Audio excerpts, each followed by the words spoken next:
नमस्कार दोस्तों। प्रस्तुत है मुंशी प्रेमचंद द्वारा लिखी गई कहानी सच्चाई का उपहार। तहसीली मदरसा बराव के प्रथमाध्यापक मुंशी भवानी सहाय को बागवानी का कुछ व्यसन था। क्यारियों में भांति भांति फूल और पत्तियां लगा रखी थी। दरवाज़ों पर लताएं चढ़ा दी थी। इससे मदरसे की शोभा अधिक हो गई थी। वह मिडिल कक्षा के लड़कों से भी अपने बगीचे को सींचने और साफ करने में मदद लिया करते थे। अधिकांश लड़के इस काम को रुचिपूर्वक करते, इससे उनका मनोरंजन होता था। किंतु दर्जे में 4-5 लड़के जमींदारों के थे। उनमें से कुछ ऐसी दुर्जनता थी कि यह मनोरंजक कार्य भी उन्हें बेकार प्रतीत होता। उन्होंने बाल्यकाल से आलस्य में जीवन व्यतीत किया था। अमीरी का झूठा अभिमान दिल में भरा हुआ था। वे हाथ से कोई काम करना निंदा की बात समझते थे। उन्हें इस बगीचे से घृणा थी। जब उनके काम करने की बारी आती तो कोई न कोई बहाना बनाकर उड़ जाते। इतना ही नहीं, दूसरे लड़कों को भी बहकाते और कहते, वाह, पढ़े फारसी बेचे तेल। यदि खुरपी कुदाल ही करना है तो मदरसे में किताबों से सिर मारने की क्या ज़रूरत।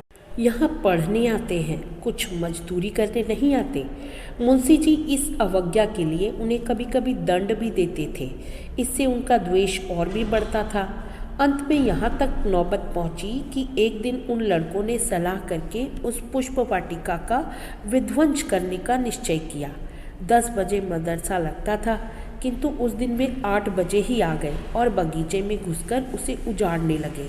कहीं पौधे उखाड़ फेंके, कहीं क्यारियों को रौंद डाला, कि नालियाँ तोड़ डाली, क्यारियों की मेड़ें खोद डाली। मारे भय के छाती धड़क रही थी कि कोई देखता ना हो, लेकिन एक छोटी सी फुलवारी को उजाड़ते कितनी देर लगती है। 10 मिनट में हरा भरा बाग नष्ट हो गया। तब ये लड़के शीघ्रता से निकले, लेकिन दरवाजे तक आए ही थे कि उन्हें एक सहपाठी की सूरत दिखाई दी। वह एक दुबला पतला दरिद्र और चतुर लड़का था। उसका नाम बाज बहादुर था। बड़ा गंभीर शांत लड़का था। उधम पार्टी के लड़के उससे जलते थे। उसे देखते ही उनका रक्त सूख गया। विश्वास हो गया कि इसने जरूर देख लिया। यह मुंशी जी को कहे बिना न रहेगा। बुरे फंसे, आज कुशल नहीं है। यह राक्षस इस समय यहाँ क्या करने आया था। आपस में इशारे हुए। यह सलाह हुई कि इसे मिला लेना चाहिए। जगत सिंह उनका मुखिया था। आगे बढ़कर बोला, बाज बहादुर, सवेरे ही कैसे आ गए? हमने तो आज तुम लोगों के गले की फांसी छुड़ा दी। लाला बहुत दिक किया करते थे, यह करो वो करो, मगर यार देखो, कहीं मुंशी जी को जड़ मत देना, नहीं तो लेने के देने पड़ जाएंगे। जयराम ने कहा, कह क्या देंगे, अपने ही तो हैं। हमने जो कुछ किया है वह सबके लिए किया है, केवल अपनी भलाई के लिए नहीं। चलो यार, तुम्हें बाजार की सैर करा दे, मुंह मीठा करा दे। बाज बहादुर ने कहा, नहीं, मुझे आज घर पर पाठ याद करने का अवकाश नहीं मिला, यही बैठकर पढ़ूंगा। जगत सिंह, अच्छा, मुंशी जी से कहोगे तो नहीं? बाज बहादुर, मैं स्वयं कुछ न कहूँगा, लेकिन उन्होंने मुझसे पूछा तो। जगत सिंह, कह देना, मुझे नहीं मालूम। बाज बहादुर, यह झूठ मुझसे न बोला जाएगा। जयराम, अगर तुमने चुगली खाई और हमारे ऊपर मार पड़ी तो हम तुम्हें पीटे बिना नहीं छोड़ेंगे। बाज बहादुर, हमने ये कह दिया कि चुगली न खाएंगे, लेकिन मुंशी जी ने पूछा तो झूठ भी न बोलेंगे। जयराम, तो हम तुम्हारी हड्डियां भी तोड़ देंगे। बाज बहादुर, इसका तुम्हें अधिकार है।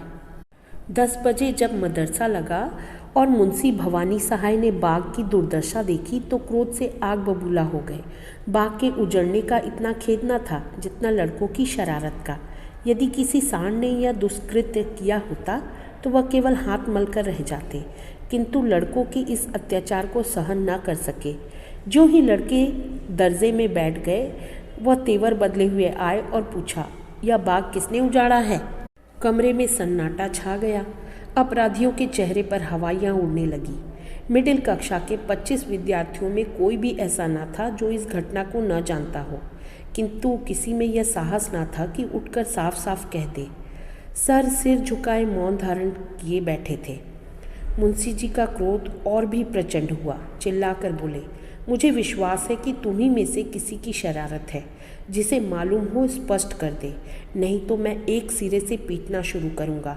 फिर कोई यह न कहे कि हम निरपराध पीटे गए। एक लड़का भी न बोला। वही सन्नाटा। मुंशी जी, देवी प्रसाद तुम जानते हो? जी नहीं, मुझे कुछ नहीं मालूम। बाज बहादुर खड़ा हो गया। उसके मुखमंडल पर वीरत्व का प्रकाश था, नेत्रों में साहस झलक रहा था। बोला, जी हाँ। मुंशी जी ने कहा, शाबाश। अपराधियों ने बाज बहादुर की ओर रक्तवर्ण आंखों से देखा और मन में कहा, अच्छा। भवानी साहब बड़े धैर्यवान मनुष्य थे। यथाशक्ति लड़कों को यातना नहीं देते थे, किंतु ऐसी दुष्टता का दंड देने में वह लेशमात्र भी दया न दिखाते थे।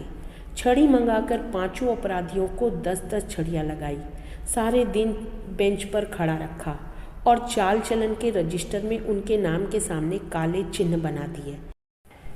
बाज बहादुर से शरारत पार्टी वाले लड़के यूं ही जला करते थे। आज उसकी सच्चाई के कारण वे उसके खून के प्यासे हो गए। यंत्रणा में सहानुभूति पैदा करने की शक्ति होती है। इस समय दर्जे के अधिकांश लड़के अपराधियों के मित्र हो रहे थे। उनमें षड्यंत्र रचा जाने लगा कि आज बाज बहादुर की खबर ली जाए। ऐसा मारो कि फिर मदरसे में मुंह न दिखावे। यह हमारे घर का भेदी है, दगाबाज, बड़ा सच्चे की दुम बना है। आज सच्चाई का मालूम हो जाएगा। बेचारे बाज बहादुर को इस गुप्त लीला की जरा भी खबर न थी। विद्रोहियों ने उसे अंधकार में खाने का पूरा यत्न किया था। छुट्टी होने के बाद बाज बहादुर घर की तरफ चला। रास्ते में एक अमरूद का बाग था। वहाँ जगत सिंह और जयराम कई लड़कों के साथ खड़े थे। बाज बहादुर चौंका, समझ गया कि ये लोग मुझे छेड़ने पर उतारू हैं, किंतु बचने का कोई उपाय न था। कुछ हिचकता हुआ आगे बढ़ा। जगत सिंह बोला, आओ लाला, बहुत राह दिखाई, आओ सच्चाई का इनाम लेते जाओ। बाज बहादुर, रास्ते से हट जाओ, मुझे जाने दो। जयराम, जरा सच्चाई का मजा तो चखते जाइए। बाज बहादुर, मैंने तुमसे कह दिया था कि जब मेरा नाम लेकर पूछेंगे तो मैं बता दूंगा। जयराम, हमने भी तो कह दिया था कि तुम्हें इस काम का इनाम दिए बिना न छोड़ेंगे। यह कहते ही वह बाज बहादुर की तरफ घूंसा तानकर बढ़ा। जगत सिंह ने उसके दोनों हाथ पकड़ने चाहे।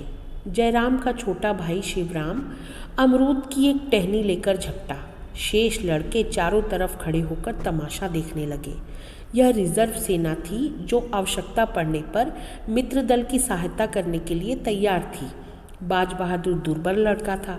उसकी मरम्मत करने को वे 3 मजबूत लड़के काफ़ी थे। सब लोग यही समझ रहे थे कि क्षण भर में ये तीनों उसे गिरा लेंगे। बाज बहादुर ने जब देखा कि शत्रुओं ने अस्त्र से प्रहार करना प्रारंभ कर दिया तो उनके कनखियों से इधर उधर देखा। तब तेजी से झपटकर शिवराम के हाथ से अमरूद की टहनी छीन ली और 2 कदम पीछे हटकर टहनी ताने हुए बोला, तुम मुझे सच्चाई का इनाम या सजा देने वाले कौन होते हो? दोनों ओर से दांव पेच होने लगे। बाज बहादुर था तो कमज़ोर, पर अत्यंत चपल और सतर्क। उस पर सत्य का विश्वास हृदय को और भी बलवान बनाए हुए था। सत्य चाहे सिर कटा दे, लेकिन कदम पीछे नहीं हटाता। कई मिनट तक बाज बहादुर उछल उछल कर वार करता और हटता रहा, लेकिन अमरूद की टहनी कहाँ तक थाम सकती।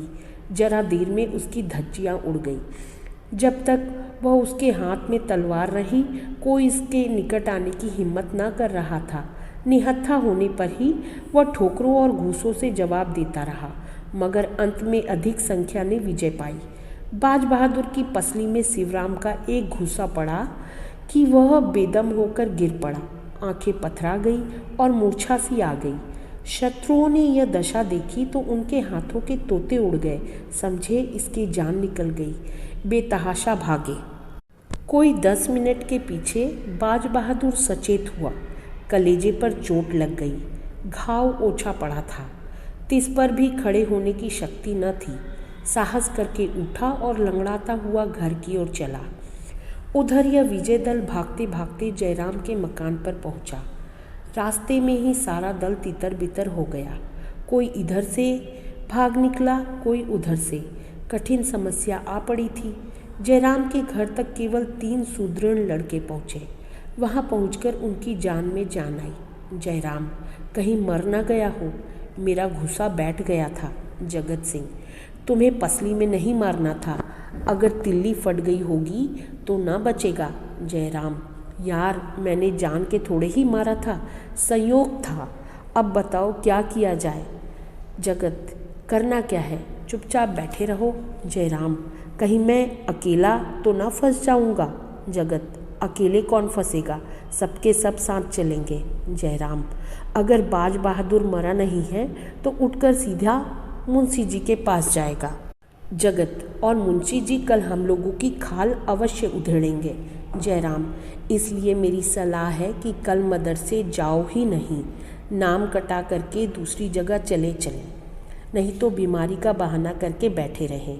महीने 2 महीने के बाद जब मामला ठंडा पड़ जाएगा तो देखा जाएगा। शिवराम, और जो परीक्षा होने वाली है? जयराम, ओहो, इसका तो ख्याल ही न था, 1 महीना ही तो और रह गया है। जगत, तुम्हें अब की जरूर वजीफ़ा मिलेगा। जयराम, हाँ मैंने बहुत परिश्रम किया था। तो फिर? जगत, कुछ नहीं, तरक्की तो हो ही जाएगी, वजीफे से हाथ धोना पड़ेगा। जयराम, बाज बहादुर के हाथ लग जाएगा। जगत, बहुत अच्छा होगा, बेचारे ने मार भी तो खाई है। दूसरे दिन मदरसा लगा। जगत सिंह, जयराम और शिवराम तीनों गायब थे। वली मोहम्मद पैर में पट्टी बांधे आए थे, लेकिन भय के मारे बुरा हाल था।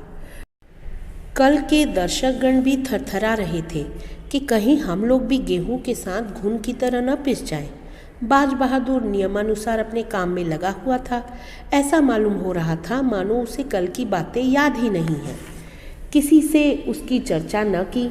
हाँ, आज वह अपने स्वभाव के प्रतिकूल कुछ प्रसन्नचित्त दिख रहा था। विशेषतः कल के योद्धाओं से वह अधिक हिला मिला हुआ था। वह चाहता था कि ये लोग मेरी ओर से निशंक हो जाएं। रात भर की विवेचना के पश्चात उसने यही निश्चय किया, और जब संध्या समय वह घर चला गया तो उसे अपनी उदारता का फल मिल चुका था। उसके शत्रु लज्जित थे और उसकी प्रशंसा कर रहे थे। मगर वे तीनों अपराधी दूसरे दिन भी न आए। तीसरे दिन भी उनका कहीं पता न था। वे घर से मदरसे को चलते, लेकिन देहात की तरफ निकल जाते। वहाँ दिन भर किसी वृक्ष के नीचे बैठे रहते अथवा गुल्ली डंडे खेलते। शाम को घर चले जाते। उन्होंने यह पता तो लगा लिया था कि इस समर के अन्य सभी योद्धागण मदरसे आते हैं और मुंशी जी उनके कुछ नहीं बोलते, किंतु चित्त से शंका दूर न होती थी। बाज बहादुर ने जरूर कहा होगा, हम लोगों की जाने की देर है, गए और बेभाव की पड़ी। यही सोचकर मदरसे आने का साहस न कर सकते। चौथे दिन प्रातःकाल तीनों अपराधी बैठे सोच रहे थे कि आज किधर चलना चाहिए। इतने में बाज बहादुर आता दिखाई दिया। इन लोगों को आश्चर्य तो हुआ, परंतु उसे अपने द्वार पर आते देखकर कुछ आशा बन गई। ये लोग अभी बोलने भी न पाए थे कि बाज बहादुर ने कहा, क्यों मित्रों, तुम लोग मदरसे क्यों नहीं आते? 3 दिन से गैर हाजिरी हो रही है। जगत, मदरसे क्यों जाएं, जान भारी पड़ी है, मुंशी जी एक हड्डी भी न छोड़ेंगे। बाज बहादुर, क्यों, वली मोहम्मद, दुर्गा सभी तो जाते हैं, मुंशी जी ने किसी को भी कुछ कहा? जयराम, तुमने उन लोगों को छोड़ दिया होगा, लेकिन हमें भला तुम क्यों छोड़ने लगे? तुमने एक एक की 3-3 जड़ी होगी। बाज बहादुर, आज मदरसे चलकर इसकी परीक्षा ही कर लो। जगत, यह झांसे रहने दीजिए, हमें पिटवाने की चाल है। बाज बहादुर, तो मैं कहीं भागा तो नहीं जा रहा। उस दिन सच्चाई की सजा दी थी, आज झूठ का इनाम दे देना। जयराम, सच कहते हो, तुमने शिकायत नहीं की? बाज बहादुर, शिकायत की कौन बात थी? तुमने मुझे मारा, मैंने तुम्हें मारा। अगर तुम्हारा घूसा न पड़ता तो मैं तुम लोगों को रणक्षेत्र से भगाकर ही दम लेता। आपस के झगड़ों की शिकायत करने में मेरी आदत नहीं है। जगत, चलूँ तो यार, लेकिन विश्वास नहीं होता। तुम हमें झांसे दे रहे हो, कचूमर निकलवा दोगे। बाज बहादुर, तुम जानते हो झूठ बोलने की मेरी बान नहीं है। ये शब्द बाज बहादुर ने ऐसी विश्वासोत्पादक रीति से कहे कि उन लोगों का भ्रम दूर हो गया। बाज बहादुर के चले जाने के पश्चात तीनों देर तक उसकी बातों की विवेचना करते रहे। अंत में यही निश्चय हुआ कि आज चलना चाहिए। ठीक 10 बजे तीनों मित्र मदरसे पहुंच गए, किंतु चित्त में आशंकित थे। चेहरे का रंग उड़ा हुआ था। मुंशी जी कमरे में आए। लड़कों ने खड़े होकर उनका स्वागत किया। उन्होंने तीनों मित्रों की ओर तीव्र दृष्टि से देखकर केवल इतना ही कहा, तुम लोग 3 दिन से गैर हाजिर हो। देखो, दर्जे में जो इम्तिहानी सवाल हुए हैं उन्हें नकल कर लो। फिर पढ़ाने में मग्न हो गए। जब पानी पीने के लिए लड़कों को आध घंटे का अवकाश मिला तो तीनों मित्र और उनके सहयोगी जमा होकर बातें करने लगे। जयराम, हम तो जान पर खेल कर मदरसे आते थे, मगर बाज बहादुर है बात का धनी। वली मोहम्मद, मुझे तो ऐसा मालूम होता है वह आदमी नहीं देवता है, या आंखों देखी बात न होती तो मुझे कभी इस पर विश्वास न आता। जगत, भली मानसी इसी को कहते हैं। हमसे बड़ी भूल हुई कि उसके साथ ऐसा अन्याय किया। दुर्गा, चलो उससे क्षमा मांगे। जयराम, हाँ, यह तुम्हें खूब सूझी। आज ही जब मदरसा बंद हुआ तो दर्जे के सब लड़के बाज बहादुर के पास गए। जगत सिंह उनका नेता बनकर बोला, भाई साहेब, हम सब के सब तुम्हारे अपराधी हैं। तुम्हारे साथ हम लोगों ने जो अत्याचार किया है उस पर हम हृदय से लज्जित हैं। हमारा अपराध क्षमा करो। तुम सज्जनता की मूर्ति हो। हम लोग उज्जड, गंवार और मूर्ख हैं। हमें अब क्षमा प्रदान करो। बाज बहादुर की आंखों में आंसू भर आए। बोला, मैं पहले भी तुम लोगों को अपना भाई समझता था और अब भी वही समझता हूँ। भाइयों के झगड़े में क्षमा कैसी? सब के सब उसके गले मिले। इसकी चर्चा सारे मदरसे में फैल गई। सारा मदरसा बाज बहादुर की पूजा करने लगा। यह अपने मदरसे का मुखिया, नेता और सिरमौर बन गया। पहले उसे सच्चाई का दंड मिला, अब की बार सच्चाई का उपहार मिला।